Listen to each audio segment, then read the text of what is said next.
you say is the most important piece of advice you would give to millennials and entrepreneurs that are just starting on their journey of investing or starting a business? Yeah, I mean, I would say starting the business side is like really think through it first. And by think through it, I don't mean like make sure the LLC is set up and you have the EIN and that you're an S Corp day one, like those things. Like really map out what this business is going to look like and save in cash for it. Welcome to the Xplor Show, where we dive into the worlds of entrepreneurship, real estate, and motivation. Each week, we bring you inspiring conversations with people who are exploring new frontiers and shaping the business world. Thank you for tuning in. Now let's get to the show. Hey, welcome back to the Xplor Show with Scott and Ryan. Scott, what's going on, buddy? Hey, not much, Ryan. How are you today? Doing good. Can't complain. That is good. Beautiful day here in Kansas City. Hey, today we are privileged to have an extraordinary individual joining us. A man who's dedicated his career to the financial landscape for millennials and entrepreneurs. He's a blogger, a content creator, entrepreneur, and one of Investopedia's top 100 advisors. Not only that, but he's been recognized as a 2023 Young Advisor to Watch and one of the top 23 millennial financial advisors by Business Insider. I actually ran across him through Twitter, as we see is kind of coincidence on a lot of these people coming on to the show right now. Twitter has been awesome, but want to welcome the co-founder of AllStreet Wealth, Thamas Kopelman. Welcome to the show. Thanks for having me, guys. I'm excited to talk everything that's on the agenda for today. Yes, we're excited to have you. Ryan, you want to kick? Yeah, Thomas, thanks for coming on. We're excited to have you. Why don't you just give us kind of your elevator pitch and, who you are, what you're about, and just to give people that might not know you, a sense of who you are. Yeah, I mean, I think Scott gave me a pretty good intro. I really appreciate all the kind words, but I guess just kind of backtrack a little bit. Yeah, my name's Thamas Kopelman. Financial planner for millennials is kind of like the brand I try to put myself behind. And I look back like a few years ago and to me, that was my brand. I worked with, a lot of people in their 20s and 30s, mostly, W-2 income, doing pretty well. And then in the last couple of years, it shifted to really entrepreneurs that are scaling and planning to sell, or people in startups with really high incomes that have a bunch of equity compensation. But still that same age range. To me, like there's so much life planning that goes in for all of these people. And there's so much complexity that exists in both of those models.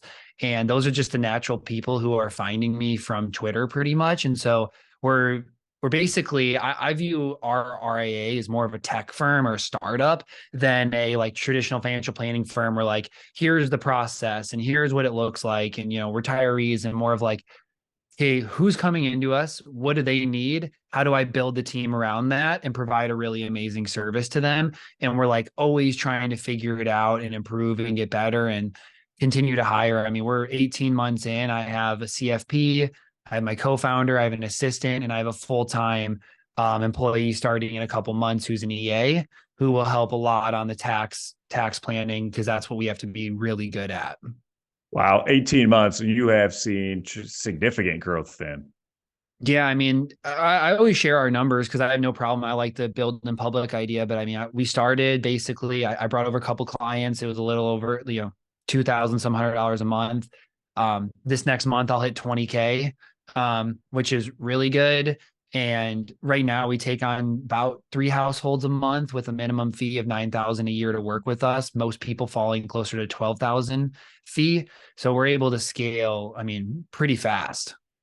And what does that mean? So when you say a minimum fee of $9,000 a year, so that is what the household pays you to kind of manage their assets and estate?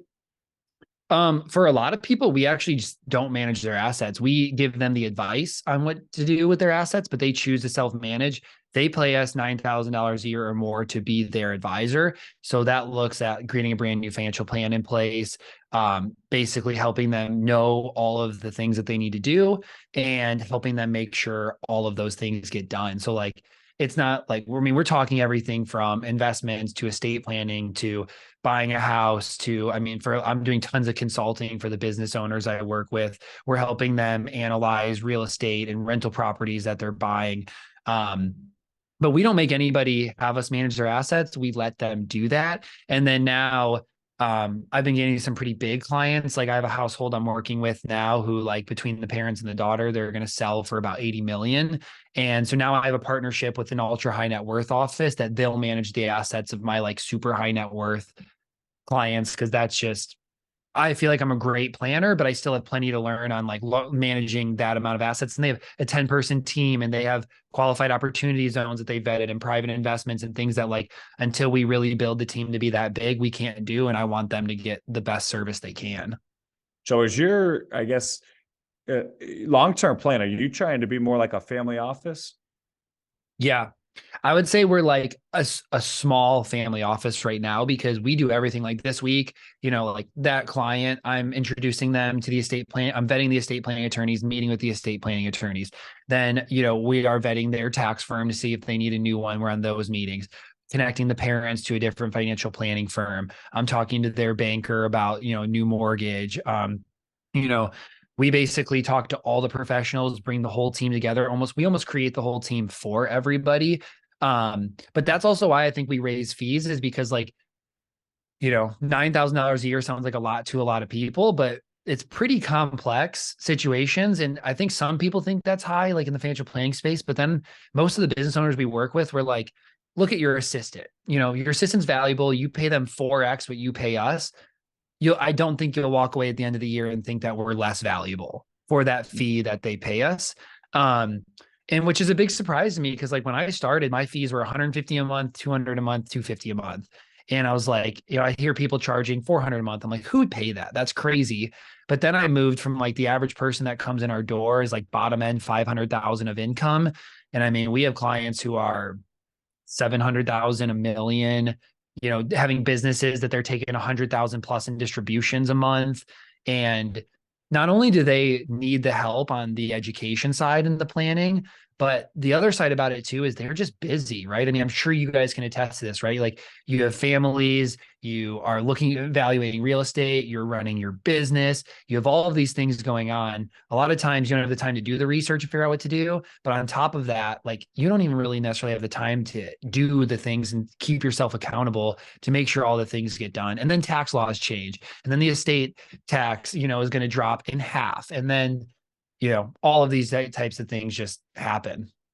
Yeah, I think you are in a, it's not, it kind of is a niche to me, the world that you're working in right now. And it's one that I've actually really been thinking and considering for the last 12 months or so, because I have several friends and family, or just past clients, that have reached out, asking me questions about, hey, well, how should I do this? Or how should I set up my estate? Or who do I even talk to when it comes to an estate planning attorney and a tax guy? And it's like, there are so many people out there that are very successful and don't have anything properly structured. It's almost one of those things. The vast majority. Oh yeah. And we're so focused and so good at what we do. We just kind of block out the other things. And it is almost overwhelming for a lot of people. So what got you passionate about this? What led you to this journey of co-founding AllStreet? Yeah, a couple of things. And I'm going to hit on one thing that you said before here, too, about, like, that's what I found is, like, most of the people I work with are extremely good at something, right? But they're not extremely good at everything. And almost all high performers are that way, where we, like, really excel at something. And like, for me, I look at myself and I'm like, I know that I'm really great at marketing, growing this business, meeting with clients. There are people that are going to be as good as me or even better and love it more on the planning side, the analysis, the research. And so, like, as I go and build my business, I make less by these hires. I make less by my assistant. I make less by hiring a CFP. I make less by hiring an EA, but it gives me more time to spend in the space that I do the best at, which I think will lead to the best life for me, which is the same way I position hiring me as a financial planner for my clients, is like, own your lane. And like, if you're making $500,000 a year, your hourly rate's really good. If you're spending 40 hours on your personal finance, that's going to be well above my fee.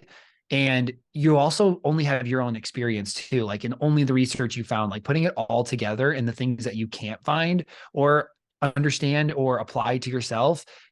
You can't even really put a price tag on that. But on the financial planning side, like how I got into this is I kind of lucked into it to say I like I grew up and I was always going to play basketball. Like I had Division I and Division II offers. Oh, I we got a went to baller on the Oh, mic here. yeah. Very nice. I went to the best basketball school that I could. Like I had some Ivy Leagues. I had some, What school? like Was it Butler? Is that right? I ended up going to Butler, but I transferred there. So I played basketball at Minnesota State. I got hurt, Okay. went to Butler, didn't want to play anymore.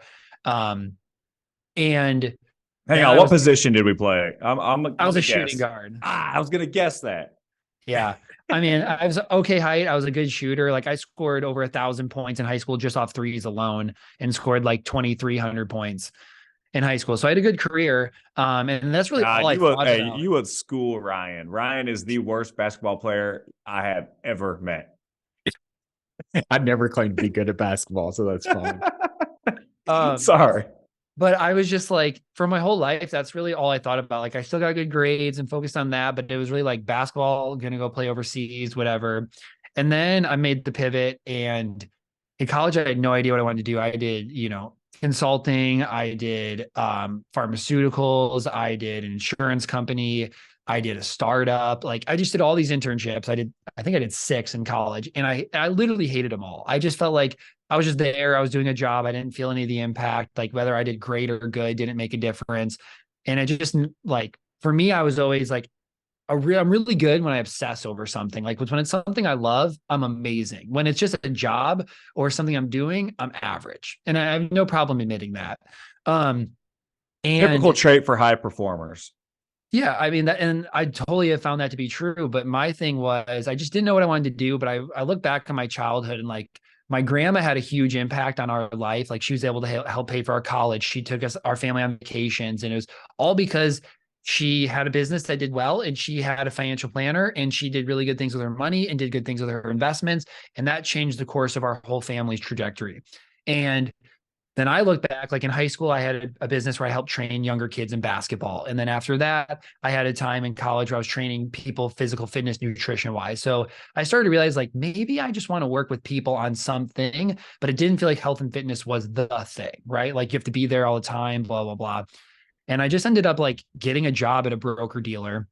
And I hated it. Like it was horrible. I mean, everything's about selling insurance. Like you barely learned anything about planning. But I remember like I realized that there's a way to help people, and there weren't many people helping this age range because there's never been a way to charge for it. But also like what financial planning normally teaches is not really how to help accumulators. But luckily I found a guy local to me. He had this awesome website that was all about like, work with that age range. I'm the young financial planner. I think best friend, not financial planner. Think, life coach, not this. Think about me sitting at your family table with your kids. And I was like, this is what I want. Like, I love that. It sounds great. And I randomly saw him at a conference, and I was like, dude, I love your website. And he mentored me. He was like, dude, like, let's start meeting. I met with him like every month. He taught me what real financial planning looked like, how to help people. And I just started to realize like, okay, this is what I want to do, just not the right place. And so then he helped me get really connected. I ended up getting a job working for a guy. His name's Justin Castelli. He was ranked the number 3 financial advisor on Investopedia a couple of years ago. Amazing guy. Everybody knows across the industry. And he gave me the space to learn, and like, basically he didn't like put me on rules or like, I'm his junior. It was really like, here's the things I wish I knew, and here's the mistakes I made. Let me help you avoid them. And then I was there. I saw a good amount of success while I was there. And he was like, you're ready to go launch your own firm. And he basically like kicked me out, like in a good way. Like he was best like, mentor you could have right there. Yeah. He was like, you can take your clients with you, whatever, like go, if you need any help, I'll mentor you. But like, he's like, I feel like I'm a bad manager. I don't really spend that much time doing it anymore. And you don't really need anything else out of me. And it was great. And so then we ended up launching. I was super nervous about it. And now it's basically gone better than I could have ever expected. But I guess to answer the question, it was like grandma seeing that. And then the other side of me really loving helping people. Like, I feel like it's easier to work hard when I can exactly watch the lives I'm impacting than here, manager, here's the project, and then bye. Like, I never know what happens with it after that. Yeah, no, that is great. As a top advisor, I guess, what would you say is the most important piece of advice you would give to millennials and entrepreneurs that are just starting on their journey of investing or starting a business? Yeah, I mean, I would say starting the business side is like really think through it first. And by think through it, I don't mean like make sure the LLC is set up and you have the EIN and that you're an S corp day one, like those things. Like, really map out what this business is going to look like and save in cash for it. Like, I just see, I mean, you look in, what is it, like 80% of businesses fail in the first 5 years, or maybe it's even more than that. And everybody understands that cash flow is the reason.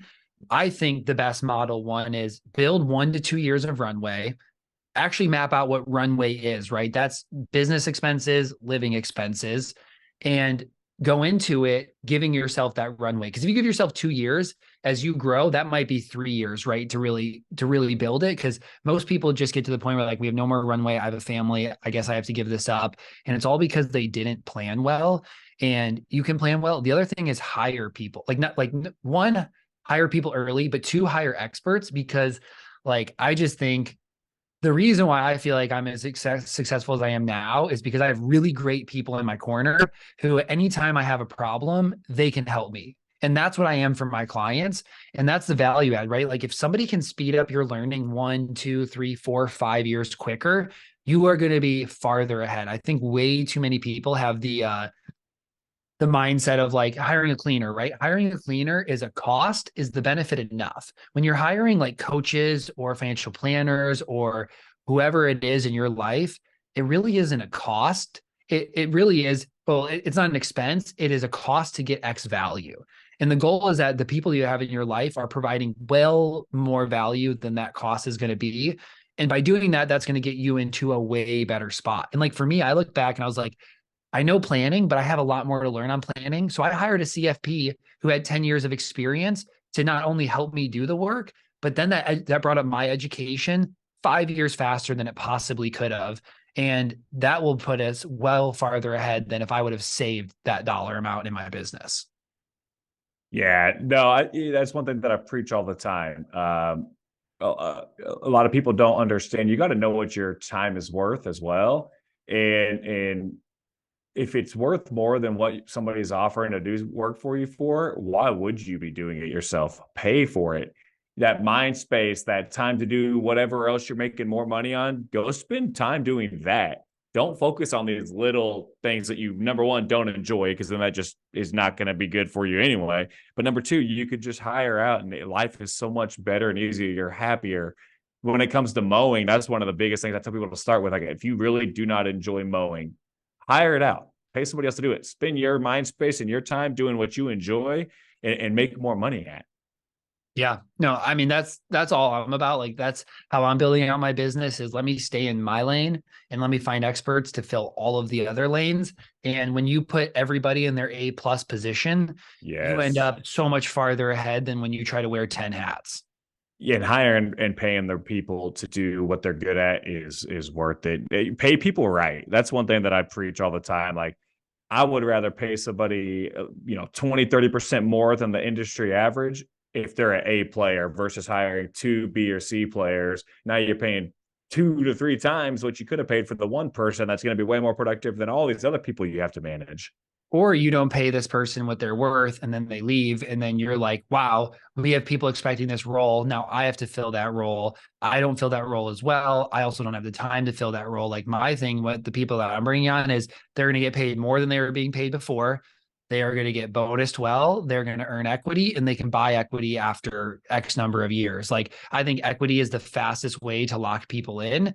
And like, I think one of the best parts of like the brand I have is that hiring is the easiest thing. Like, for most financial planners, it's really hard.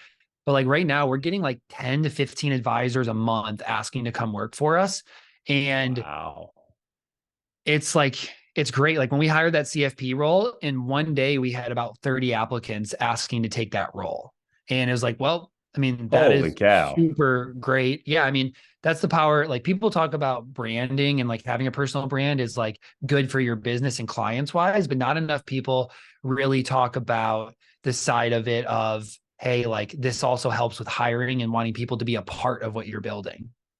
That's amazing. No, that is crazy numbers that you've got that many people as such a, I mean, I don't want to say such a new company, but essentially a newer company still, right?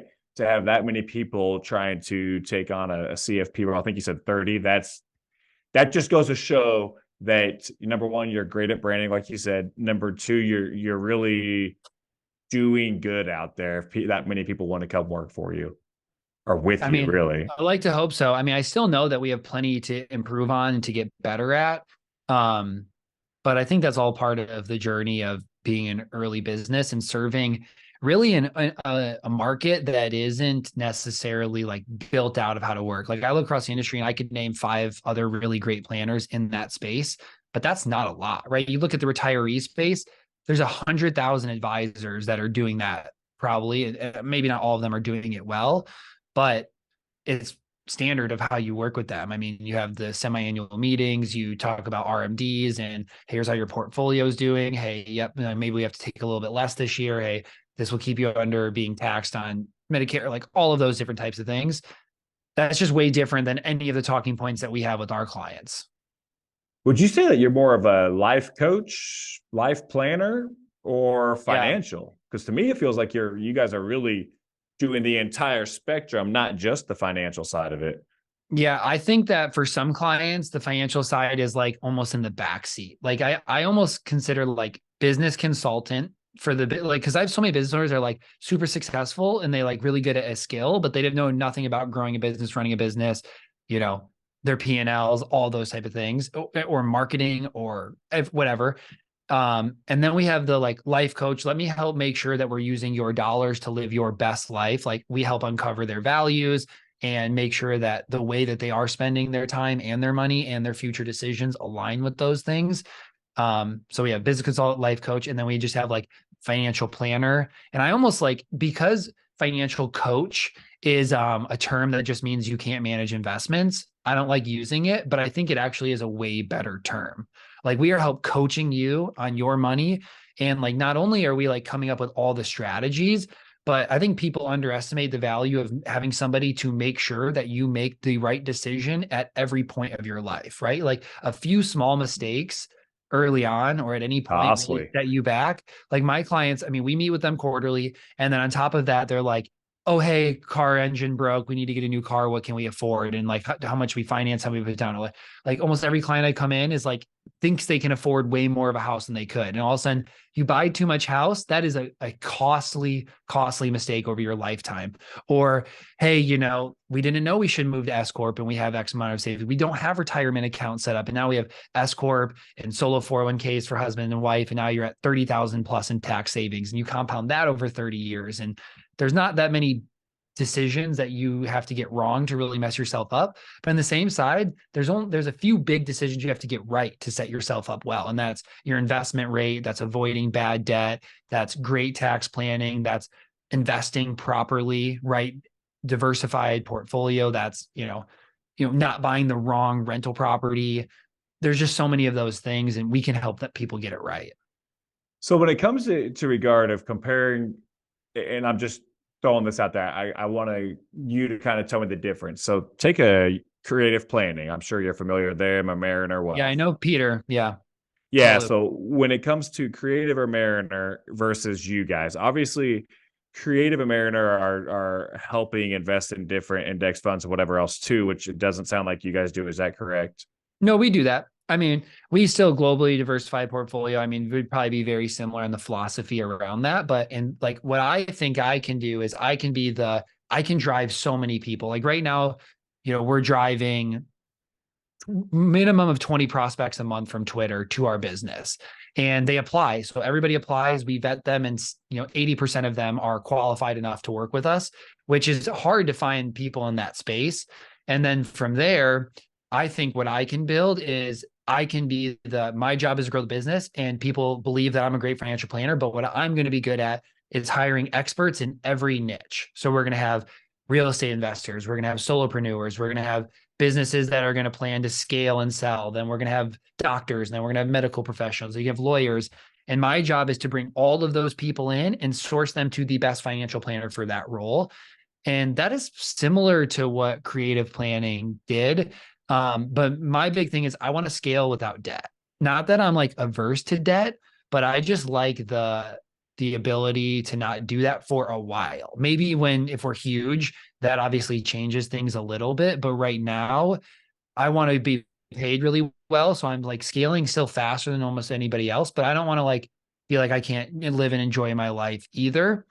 But I view us, we're in a similar boat. I do think there are advantages to smaller firms for sure. Absolutely agree. You get less freedom at bigger firms to like create the process the way that you want to. Like you have to follow like the compliance guidelines. Like you have all the right answers. You have these things. Like I can pick all the right tech for my exact client. We can edit model portfolios. Like we can talk about crypto for the right people. Like, the business owner space, like most creative planning type places, maybe they have a subscription fee or an annual fee, but most are only AUM. And I have no problem with AUM based firms, but for our clients, that just doesn't make sense now.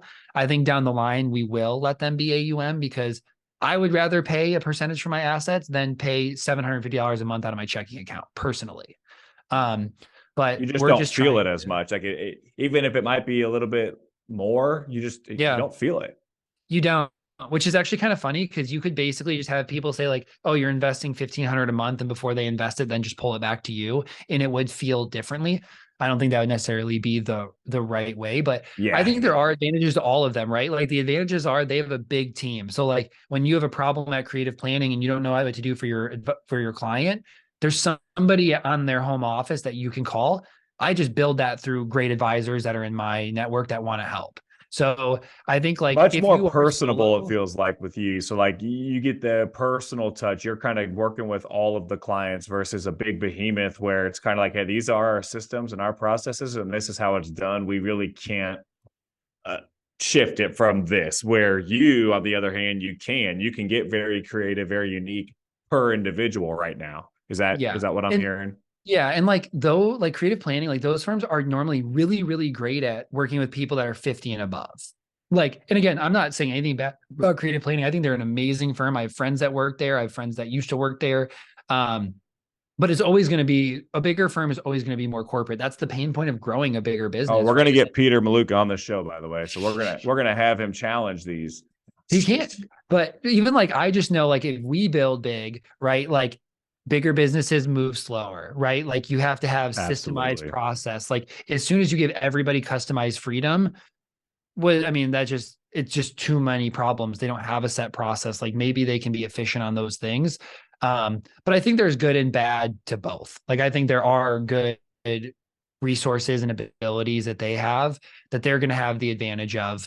And plus, like if you're an advisor who works there, then you have a salary and you have the benefits and you have the 401k and, I just want to build.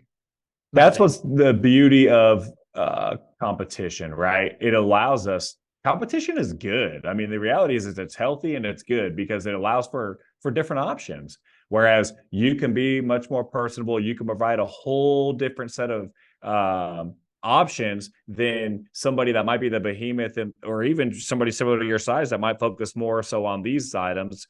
You're kind of a whole spectrum. They're so big that they really focus on these certain things and don't really have the ability to adjust because of how big they are. But we need that healthy competition and these entrepreneurs that like yourself that are bringing in new ideas, new opportunities, because not one size fits all of anything in the financial sector, right? So you can't definitely. It cannot be systemized down to one process in any means because everything is so different. Yeah. And that's what I tell people too. For one, there's the financial advisory space is so untapped still. Like the vast majority of people do not have an advisor, and the vast majority of people in the age range that I'm in or the business owners have not started to work with an advisor yet. So I don't even feel like we're in competition. Like the other planners I was telling about that are great in that space, we all can work with 100 insanely successful businesses, and there's still going to be, that's like 1% of the people that are available, like not even, right? And then the other side of like, I tell people all the time, like, if you want an advisor that's pretty hands off that you're going to meet with once a year, we're not it. Like, that's just, we charge the way that we charge because of spending the time there. If you are looking for, I just want to check in here and like, I don't want to pay a lot for it, but I just want to make sure we're doing the right things, one-off basic situation, we will refer you somewhere else every single time, because that's just not what we built everything to be around. No, I love that. I think that having that, knowing that about yourselves and letting people know that's huge. The reality is a lot of these other places preach that they want to help with planning and they want to meet several times a year, but then the reality is they're way too tied up and you might not hear from them for years, and then that creates a bad rap, in my opinion, and for sure. a bad perception on some of these bigger guys, and it's been a problem in this space, in my opinion.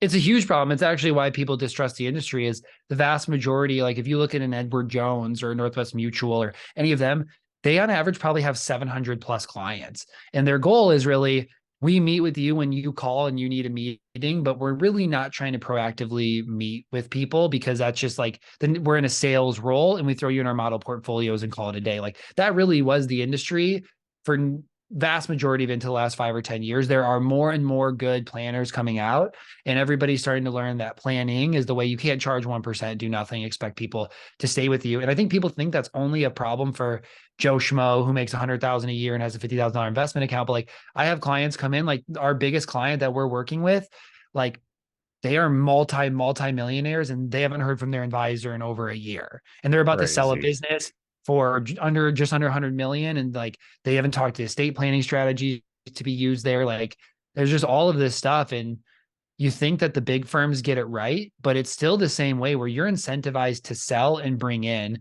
and then you're paid a percentage. And so that's the hard part. And that's why, like, the vision for me when I hire is they're going to be salaried and they're going to get a good salary to work with X number of clients. They're not going to be in the game of bringing on too many. We'll source them the right amount. We'll still make good money out of it. They'll still make good money. They won't have to worry about finding them. But I do think that we do have a struggle in the industry of finding a right fee model too, of how you pay people and you don't incentivize them to be just salesmen. Yep, I couldn't agree more with that. I mentioned earlier on, I've got different people that I talk to all the time that are asking me these questions, and I'm not at all a RIA, any of that. So I don't have the credentials. I'm technically not allowed to help with any of this.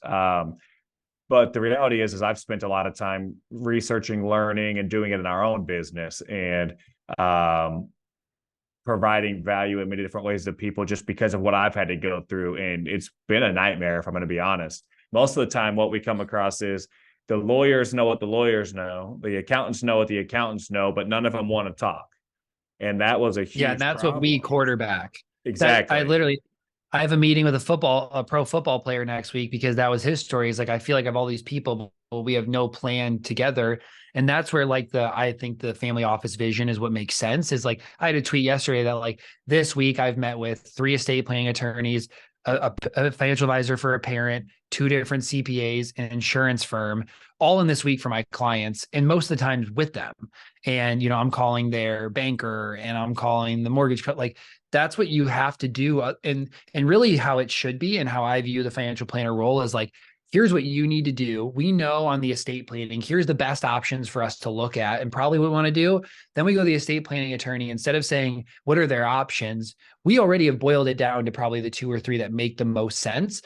And then they'll go in and enact that, versus now you're paying like, some of the estate planning attorneys we're working with are like, between them and their juniors, like $1,600 an hour. So if I can cut down on the 10 hours of the education in the beginning, then I'm saving my clients a bunch of money. Now we're talking to them and then we're relaying it to the CPA. And I think that's the only way to do it. But the only way you can do that is if you're not overworked on clients. And that's why we're intentional about higher fees, smaller clients, bigger team, is because otherwise we can't do that. And so I get why people don't, because if you charge $2,500 a year and you have 300 clients, you cannot call 300 clients CPAs. And also their CPAs probably aren't getting paid enough to want to talk to you either, because they filed their $400 return. So there definitely is the issue there. But that's why I think the family office type approach is the way to do it. Yeah. Yeah. And there's been a lot more family offices in the past 5 years popping up than I've seen in the last several decades. I mean, it's crazy how many family offices are now really starting to get into that space. I mean, people are busy. And I mean, if you can take off like a ton, like I was saying, I've partnered with this ultra high net worth planning firm. And to me, it's like really cool to work in one because there are so few. It's hard to get the experience to ever see one. Like almost everybody's like, all high net worth, can't work with them, don't know what to do. And now I have the opportunity to partner with them. So I get to learn through them of some of what this space looks like. Like we're talking about like grats and slats and ILITs and charitable remainder trust and solar credits and opportunity zones and all these things that are like really, really great planning tools that you don't really get very many times to practice those. And so now I get to make sure the clients get the best, get to learn from them, which I'm kind of cool, like excited to market a little bit for me is like, I've always turned away clients that are too big net worth wise that people come in, but now I have the ability to send them somewhere, get paid, and then learn. So I'm like getting paid to learn. And I'm like, that is literally, I could not ask for a better situation than that, while also making sure the client gets the best and not like, let me learn through maybe my mistakes on you. Like, I don't want to do that to anybody. That nobody ends up in a good position if that's what we do. No, that's about the worst thing you could do. Honestly, you do that one too many times and all of a sudden you're out of business, right? Yeah. Yeah. Reputation's definitely affected pretty quickly. Yeah. So let's talk a little bit about your social media. I mean, you have absolutely crushed it on especially Twitter.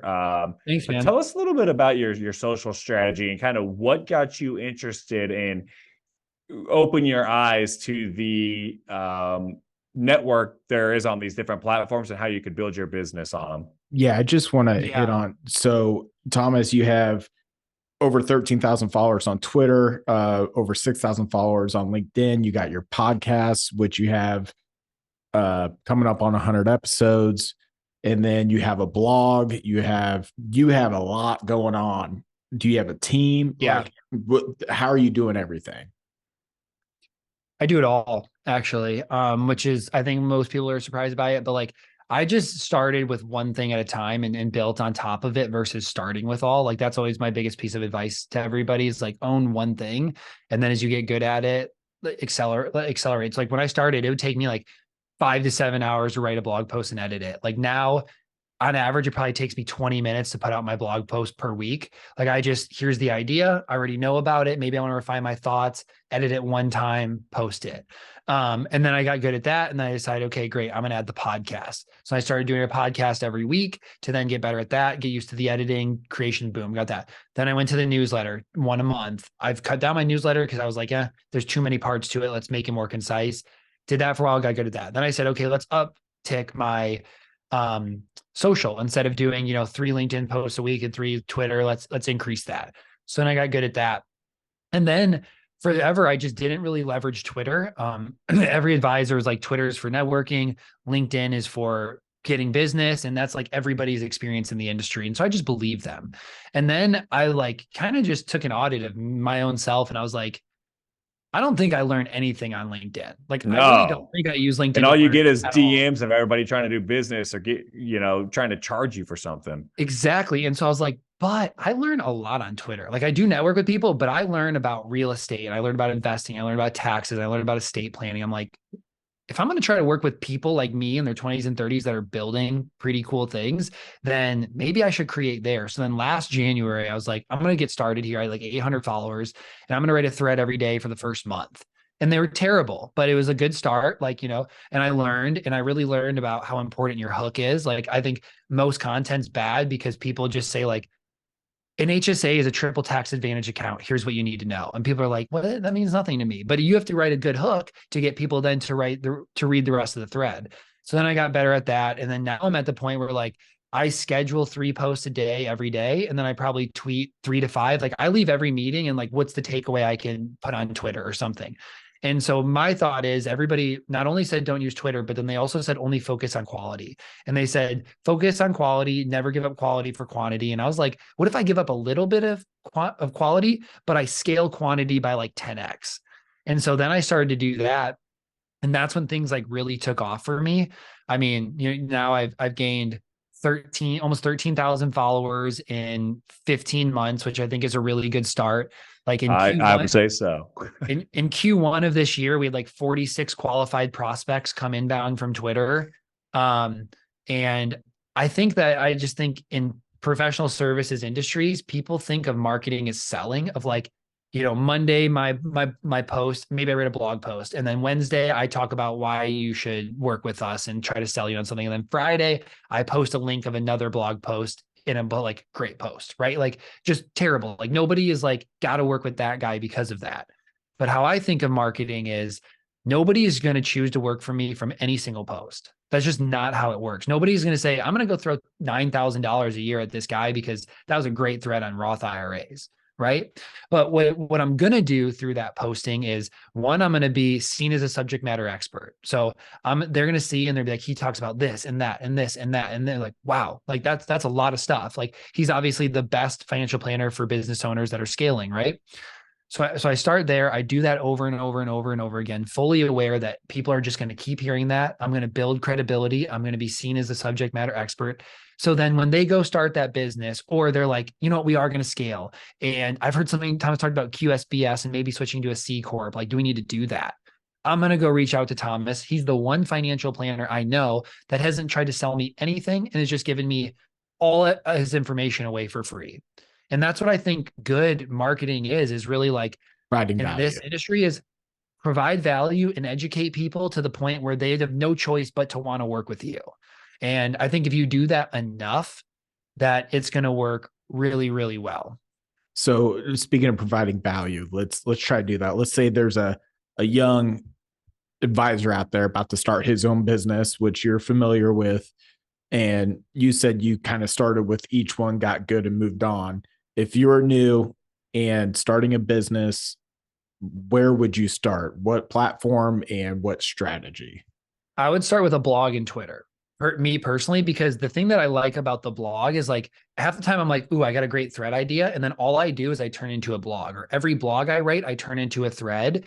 But the good part about it is, hey, I do this all the time. Somebody's like, oh, you said reverse budgeting. What does that mean? I just send them the link to my blog post. Or, hey, we talked about HSA, nice. send them the link to my blog post. Like versus Twitter is like, you can search and find it, but it is a lot harder. And so I like having just that personal website that has all of that content that lives there. And then I would just focus really on Twitter, because I think it's the place that you can become the most polished, because you can post so much. So instead of it being perfect post LinkedIn, it can be thought. And then I just keep refining them. I repurpose, I go back and say like, these posted pretty well, I can write that better. And so what happens is like, I looked and in the very last week of January, I scheduled out Twitter through June in about 5 hours. It took me to do it, because I take all of those old posts, I look at what did well, I reuse them, because 6 months ago I had 6,000 followers. I have 7,500 followers who have never seen it, some of the best content. And also I believe that 20% of my audience sees each post and 1% remembers it. So if I repurpose something and somebody remembers it, I don't think that's bad, right? People are like, what if they remember you posted that? I'm like, I won. If they remember me and my that means they're seeing your content. Yeah. If they remember it though, like we scroll thousands of things a day. If they remember mine from months ago, that means my content is doing really, really well. And then because I add in those like 3 to 5 posts a day of thoughts, every time I go to repurpose again, I have all of this new bank of content as well. And I feel like I still have tons more of repurposing I could really do. And I'm probably at the point where I could hire like a ghostwriter to just create a system of nonstop, but I like it. And it doesn't take me a lot of time to schedule it. And all of the new ideas are mine. And the engagement keeps growing. Like I look back and like last year I did like 7.5 million impressions on Twitter. And now I do like 3 million a month. Wow. And so my thought is, if I want to bring on 3 households, I need like 0.0000001% of whatever of my impressions to become a client. And so everybody talks about like number of followers and impressions don't matter, but they don't hurt, right? Like exactly. That means I mean, you just want the right impression. So like I get accounts all the time with 100,000 followers, like, hey, pay me $600 a month. I'll retweet you once a day. And that's not the way to get the impressions that are going to become clients, because that whole audience is going to be grown that same way. But if you organically grow it, then those are people who found enough value to follow you that they also have some interest of they might want to work with you at some point. I I think that was one of the best explanations of leveraging social media. Well, I'm giving a presentation on Tuesday that I haven't even created about it. So I'm going to have to go back and try to pull that through. You crushed it. That is one of the best ways I've ever heard. Like, that was great. Thank you for that. Now I look back at what Ryan's doing, and he is not doing near enough. So we're going to have to relook at what's going on around here. I think that's like, I think for me, like I look at myself and I feel like, I'm pretty good at a bunch of things, but I think I'm like a top 1% in the marketing. And that's the part I love to talk about. Like when people ask me on conferences, I'm like, I can talk about some of these other things, but here's where I think I truly can help people understand things in a way that maybe they haven't. The rest of the things, there might be people that are better than me at. No, you know what? Knowing what you're best at is key. I mean, that's how you're so successful, in my opinion, is you know what you're really good at and you crush it. You don't need to hire that part out until you get to a certain point. I'm sure you will go ahead and hire some people, but who knows? I mean, if you enjoy it, if you could do 6 months of content in 5 hours, I mean, that seems like time well spent. That's my thing, is like, I probably spend 5 hours a week on content. And my thing is, if I'm going to take myself more out of client relationships and more out of planning, I should always have 5 hours a week to do that. And I think the thing that I love about my content is that like through my content, I'm taking you through the learning I'm going through too. So a lot of times, like when I'm adding new things, like I have a new client situation, there's all these new stuff, all of that gets turned into content. So like 2 years ago, my content was way more about basic stuff because that was more of the basic things that we were doing on the planning side. So every year we get more complexity. Now I have more things that I'm going to be talking about. And there's like never ending amount of things to learn in the financial space. Yeah, it's always changing too. So you're going to talk about the same topic many times because guess what? It just changed. I mean, yeah. And most people have to hear things multiple times to understand them too. So like people are like, well, you can't keep talking about cash flow, you can't keep talking about Roth IRAs. And you're like, but you can actually, because most people don't take action on the things they know. Like we can all sit here and talk about working out, eating healthy, whatever. People need to hear those things many, many, many, many times before they do any of them. Yep. You hit it right on the head. Yeah. So what platform do you use to manage all that though? Like that's what, what tools? Yeah. What tool? I use Hype Fury, which I really love. It's like $20 a month for Twitter. And like it has a dashboard that will show you like tons of your best tweets. If I like hit compose, it'll throw one of my old tweets there. And if I like it, I can post it. I can schedule for like, hey, I want 3 times a day around this time, and it moves it a little bit. And then I could click on like health and fitness, and it could show me like top health and fitness tweets. So I could look at that and get inspiration from there. I think like when things took off for me, Fury? HYPEFURY, Hype Fury. Yeah, I think it's great. I've gotten so many people to use it, but I think until you have content as a system, you're going to struggle. Like it has to be a scheduled out system, but it has to be also like relevant and not like boring. Yeah, that's definitely the key. Does Hype Fury, does it have AI kind of integrated in? Are you using ChatGPT? Like there's so many new AI stuff out there. I use ChatGPT for like, hey, here's my blog post, give me an edit. And I never really take it, but I'm like, here's a couple lines that were better, because it's always so robotic. And if I'm like, write it more formal, write it for a 30-year-old, like, or if I get stuck on a sentence, I use it there. But I just think that like, if you use AI for content, you're just going to look like a textbook. And it's like, right. I could open up the CFP textbook and copy and paste it too. Like, I don't think that necessarily is helpful. I think there are ways to do it, but you have to make it still be you. So like you could say, help me write a blog post on like 3 biggest pieces of estate planning, and then totally rewrite that in your own words. I mean, you could. I just never do it for the ideas part. Yeah, I think a lot of people are getting caught up in using AI too much, and you can tell when somebody is being authentic and when somebody is being a robot, and especially by the way that they mess up when they post that they copy and paste the post. It's like, yeah, that was a AI bot that did that. Like, it's pretty funny. It's very noticeable. Yeah. And also, like, I think a lot of people use like AI or automated messaging. And I think there's no faster way to lose credibility than when you send me some garbage message that is obviously like, it'll be like, hey, Thomas, it looks like you've been super successful, but I feel like you could probably use some financial help from us. It's like horrible. Like, I'm a Yeah. financial advisor. Like, did you look for 1 second? Or I just think that like you can't take away the personal touches. Like, I have automated emails and stuff in our process, but they're like, here's the next steps in the process, or here's a video walking you through how to use this software or whatever. Like, that's very different than like generic auto messaging to random people.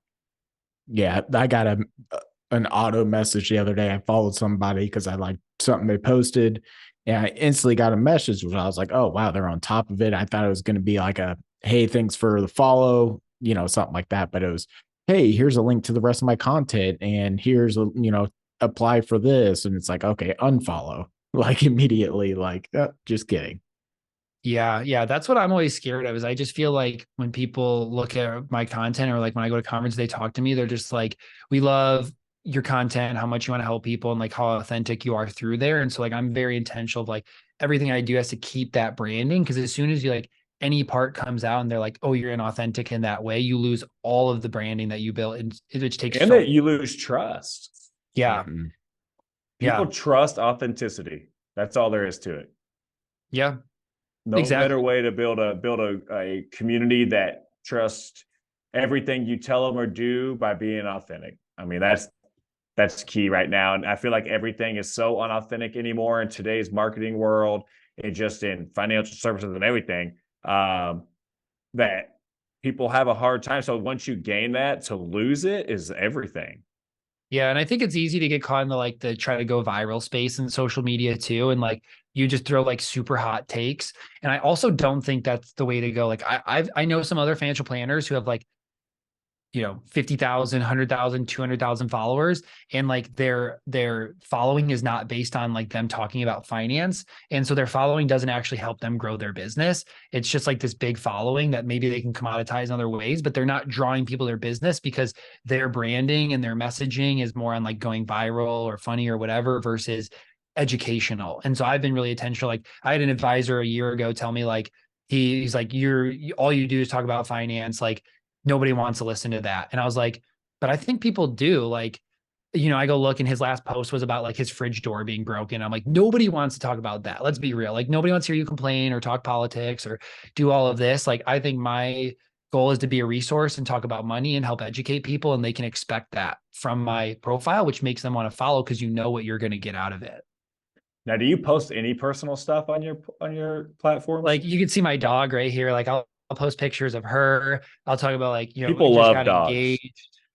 Exactly. And she's this cute little huge Bernedoodle. She's so cute. Uh, but like that I do, or like I talk about like I'm a huge Duke basketball fan. Like I'll talk about sports and stuff, but like all of that's probably like outside of like the work time or like on the weekend, pretty much. Like I'm anti like talk about politics or big issues because I just think it's a losing battle. It Like is. nobody's listening to your comments on it. Like you go comment on some senator's post about how bad they are about something, like they're not reading it. You're just kind of looking, I don't know, just I don't like A the coach look and it mentor gives. of mine said it best, in my opinion. He said, "Look, politics is the fastest way to lose number one credibility, but number two business, right? Because 40% of people agree with you, 40% disagree, 20% don't give a crap. So you just lost 60% of your followers." And do you really want, my thing is like, I don't really want to get a bunch of people who they're only with me because I have a really strong political view. Like those, I'm a very middle of the pack, everything. Like So I'm am pretty level I. headed. I'm never like extreme on anything. And like, I struggle with people who are extremists because I'm like, I see both sides to everything, to literally everything. And so no, I really don't have I much to say on it. couldn't agree more with you on that. And that's what drives me crazy when somebody says, well, you have to pick a side. You have to do it. So that's like, hang on a second. No, I don't. Since when do we have this or that? There's always a middle too. It's like we can find middle. That's the only way to move forward and to progress forward in anything is we have to find a common ground in a lot of situations. Why have we made politics the complete opposite? It doesn't make any sense. Exactly. Yeah. So keep it off of your social people. Great advice. Well, guys, we're starting to get long here on time. Thomas, was there anything you wanted to hit on before we hop off here?